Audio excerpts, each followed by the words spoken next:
Kita semua pernah diinformasikan tentang bagaimana The Economists at War atau para pakar ekonomi yang mempraktekkan ilmunya untuk memenangkan Perang Dunia Pertama dan Perang Dunia Kedua. Berulang-ulang sudah dikatakan bahwa dasar dari MMT, Modern Monetary, adalah para pakar ekonomi yang membangun kekuatan perang hingga mereka bisa menang perang dalam Perang Dunia Pertama dan Perang Dunia Kedua. Demikian halnya pada Perang Dunia Ketiga sekarang ini. Saat ini, secara fisik mungkin hanya perang di Ukraina dengan Rusia dianggap sebagai agresor penyerang.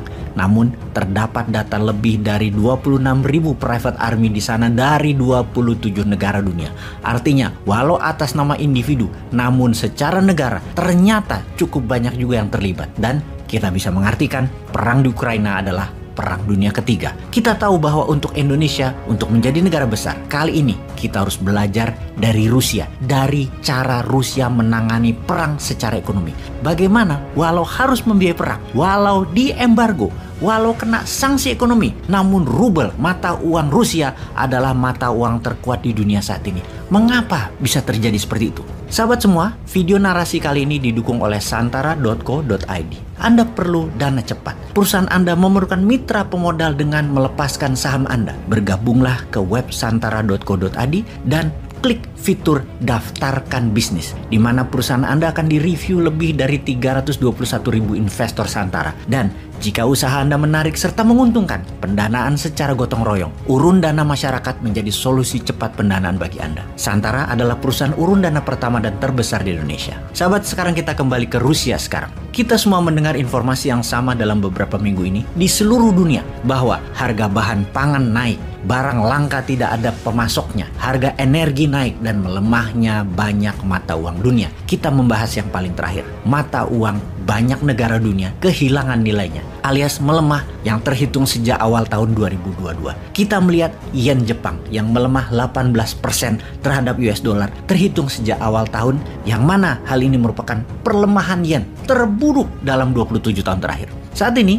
1 dolar sama dengan 136 yen. Dibandingkan dengan ketika Rusia menginvasi Ukraina, 1 dolar sama dengan 115 yen. Demikian juga dengan Korea Selatan. Di bulan Februari, 1 dolar sama dengan 1.200 won. Sekarang 1 dolar 1.300 won. Demikian juga dengan peso Filipina. 1 dolar 54 peso yang merupakan nilai terendah dalam 17 tahun ini peso terhadap dolar. Rupiah India turun, rupiah Indonesia turun, yuan Tiongkok turun, dan tebak mana mata uang yang nilainya tidak turun? Iya benar, rubel Rusia. Kita jelaskan secara angka. Di hari invasi Rusia ke Ukraina, 1 dolar sama dengan 85 rubel. Kemudian datanglah embargo, boykot, dan sanksi perdagangan menimpa Rusia yang harusnya membuat ekonomi Rusia ambyar. Ternyata hari ini 1 dolar sama dengan 53 rubel, yang artinya rubel menguat 35% dalam waktu 4 bulan. Kok bisa rubel menguat? Sebagaimana kita ketahui, mata uang negara yang terlibat langsung perang biasanya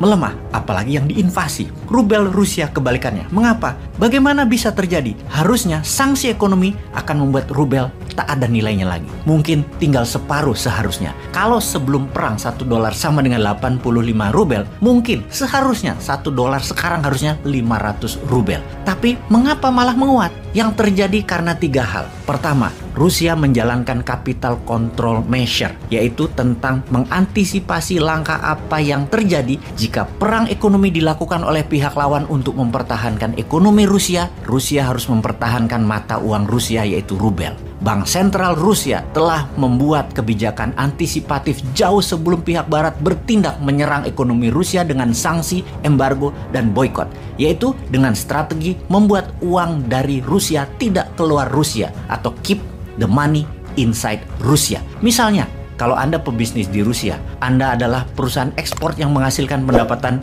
dalam mata uang asing, katakanlah 100 juta dolar. Maka 80%-nya harus ditukar rubel Rusia. Tidak boleh keluar Rusia. Dipaksa menukarkan mata uang asing dengan rubel dan memaksa uang beredar di dalam Rusia. Alasan nomor 2, pembayaran gas oleh pihak barat menggunakan rubel. Dengan kebijakan tersebut, kebutuhan akan rubel terus meningkat. Dan alasan nomor 3 adalah kendali impor. Rusia membatasi impor sehingga kebutuhan Rusia akan dolar hampir tidak ada. Rusia memotong semua hal impor yang memakai mata uang asing. Ditambah lagi, mitra strategis Rusia yaitu Tiongkok memakai rubel di dalam trading dua negara tersebut. Ini benar-benar main pintar keduanya. Jadi menguatnya rubel Rusia bukan organic market reaction, tetapi memang didesain dengan baik. Memang diciptakan kebutuhan atas rubel. Banyak pengamat tidak menyangka kekuatan rubel bisa sampai 53 rubel per dolarnya. Diperkirakan paling menguat hingga 70 rubel per dolarnya. Walau secara dagang harga barang Rusia menjadi mahal saat ini, namun ekonom Rusia tahu produksi Rusia tidak tergantikan seperti gas, minyak bumi, batu bara, pupuk, grain, dan lain sebagainya. Setidaknya produk Rusia tidak bisa tergantikan dengan cepat. Ada sisi lain yang negatif di Rusia jika dibandingkan dengan menguatnya rubel atau efeknya rubel, yaitu inflasi di Rusia mencapai 17%, GDP turun 7%, angka pengangguran meningkat menjadi 9%.